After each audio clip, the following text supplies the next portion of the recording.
how to delete your account on Telegram or how to delete your Telegram account. Hello everybody, welcome back to my channel. This is me Bipin Masnad, and today I'll guide you on how you can delete your account on Telegram.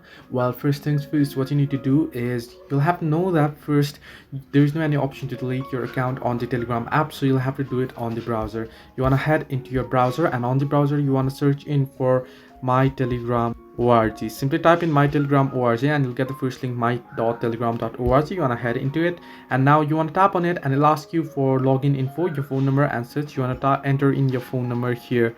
I'll just enter in my phone number, and you want to tap on next. First, make sure to enter in your country code too and tap on next. Once you tap on next, it'll send you a confirmation code. Now remember, it won't send a confirmation code to your mobile number. It'll send a confirmation code on your Telegram app on your account where you're logged in. So you can see I've already got the code, and I'll just type in the code real quick.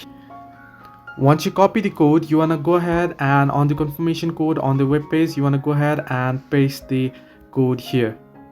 Paste the code. You can tap on remember me if you want to remember. Simply tap on sign in. Now here you'll get three different options. You can see the delete account option there. You want to simply tap on delete account, and now once you do so, you want to simply type in where you are living and simply tap on delete my account, and your account will be deleted permanently. So this way you can delete your Telegram account or delete account on Telegram. Hope this helped you. Do like and subscribe, and do not forget to leave a comment down below if you have any further issues.